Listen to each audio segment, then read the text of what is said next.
ስንቶቻችሁ ናችሁ ኦሪጂናሊ የእንግሊዝኛ ቃላቶች በእነዚህ አራት ሌተሮች እንደማያልቅ የምታውቁት? አይ፣ ጄ፣ ቪ እና ዩ።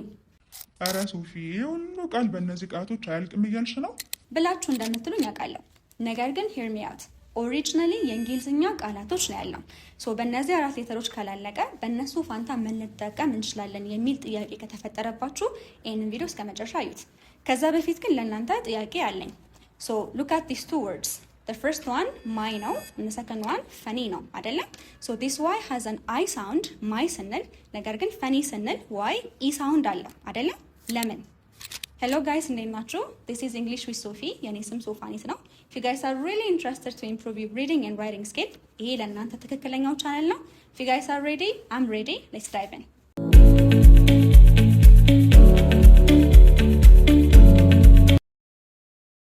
ሰምታችሁኝ ከሆነ ምንድነው ያልኩት? ኦሪጂናሊ የእንግሊዝኛ ቃላቶች ነው ያልነው።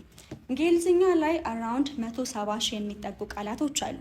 ነገር ግን አብዛኛው የተውሶ ቃል ስለሆነ በአይ፣ በቪ፣ በዩ እና በጄ የሚያልቅ ቃል ካያችሁ ኤዘር ከግሪክ የተዋሷቸው ወይም ከላቲን የተዋሷቸው ቃላቶች ናቸው ወይ ከፍሬንች የመጡ ቃላቶች ናቸው። ሞስት ኦፍ ተም የተውሶ ቃላቶች ስለሆኑ ኦሪጂናሊ ቃላቶቹ በአይ፣ በቪ እና በዩ እና በጄ አያልቁም። በጄ መጀመሪያ በጄ እኔ ከመናገሬ በፊት ምክንያቱም እችን ቃል አንብቡልኝ። this is judge አይደለ? most of you guys know how to spell judge, but are you guys reasonable? ምክንያታዊ የሆነ አጻጻፍ ነበር የምትጽፉት። you say judge ሲባል ጄ ሁለት ቦታ አለ፣ ጅ and then ጅ አይደለ? የመጀመሪያው ጅ ላይ ጄን አስገብተናል። ሁለተኛው ጅ ላይ ግን ዲጂኢን ያስገባ ነው። ምክንያቱን ልንገራችሁ። if the j sound comes right after a short vowel ዲጂኢን ነው እንደ ጅ መታረጉት። ነገር ግን if the j sound comes after any other sound ጂኢን ትጠቀማላችሁ።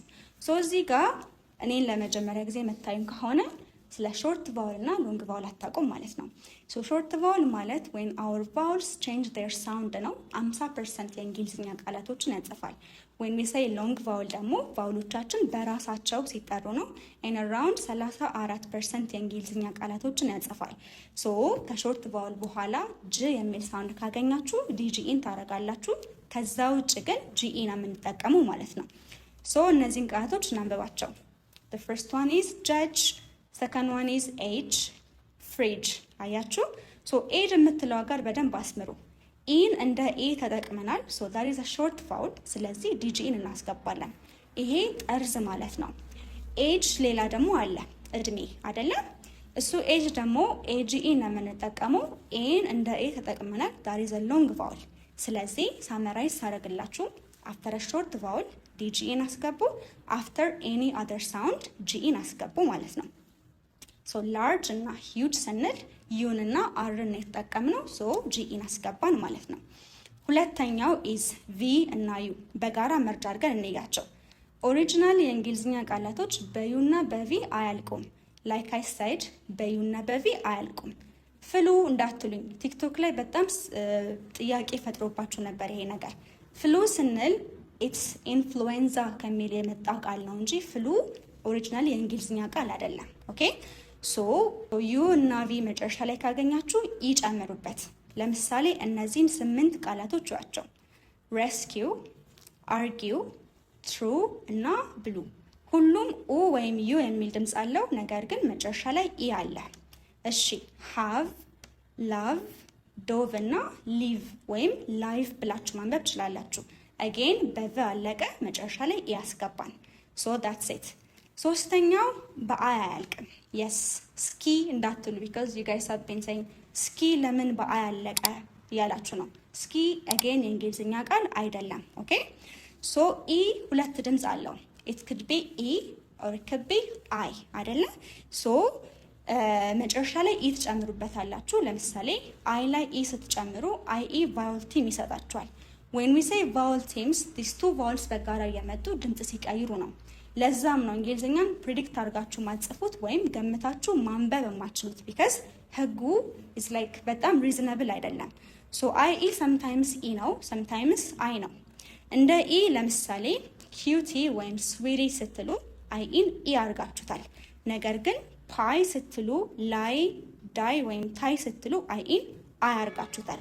ስለዚህ አይኢን አይ በአይ ካለቀ ይጨምሩበት።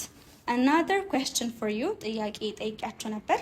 ዋይ ለምንድን ነው ማይ ላይ አይ የሆነው? ለምንድን ነው ፈኒ ላይ ኢ የሆነው አይደለ? ሶ ዋይ at the end of one syllable word ሲመጣ አይ የሚል ድምፅ አለው። ነገር ግን ዋይ at the end of two or more than two syllable ካለው ከመጣ ኢ የሚል ድምፅ አለው። again ስለ ሲለበል አታውቁም ማለት you guys are watching me for the first time ማለት ነው። because most of my contents የኔ ምንድን ናቸው ሪዲንግ እና ራይቲንግ ላይ ስለሚያተኩሩ አዲስ ናችሁ ማለት ነው። ሰብስክራይብ በማድረግ የቤተሰባችን አባል መሆን ትችላላችሁ። ሶ ሲለበል ምንድን ነው? የቫውል ድምፅ ማለት ነው። ቫውል ሳይሆን የቫውል ድምፅ።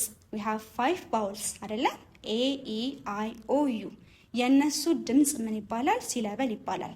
ሶ እነዚህን ሁለት ቃላቶች ዋቸው ባይ እና ባይ። አንዱ ባይ ቢዋይ ነው። ዳሪስ አያዥ ቃል ነው። ለስንል ወይም በስንል ባይ እንላለን አይደለ? ሁለተኛው ባይ መግዛት ነው። ዩ አለ ድምፁ የለም። ዩ ሲ that is one syllable word። ዩ አለ ዋይ አለ የሚሰማን ድምፅ ግን የአይ ነው። ስለዚህ at the end of one syllable word ዋይ አይ ይሆናል። ፈኒ ስትሉ ወይም ሌዲ ስትሉ ግን ዋይን ኢ ያረጋችሁት ነው። ለምን? ፊት ለፊት ሌሎች ቫውሎች አሉ፣ ድምጻቸውም ኤግዚስት ያደርጋል። so if you guys are really interested to take online classes or face to face classes አያትና መገናኛ ነው የምንገኘው። ማሽ ያርጌ ጽድት አርጌ ነው ማስተምራችሁ። በማስቀምጥላችሁ ስልክ ቁጥር ደውሉልኝ። and again free pdfዎች የምትፈልጉ ከሆነ ዌብሳይቱ ጋር መግባት ትችላላችሁ። ቴሌግራም ግሩፓችንንም ጆይን ማድረግ ትችላላችሁ። so this is it for today። እስከዚህ ሰዓት ጠብቃችኋል ማለት ቪዲዮ ተመችቷችኋል ማለት ነው። ላይክ አድርጉ ይሄንን ቪዲዮ because የእናንተ thumbs up ለኛ ብርታት ስለሆነ። I'll see you guys on the next video. Have a good one. May God bless you all.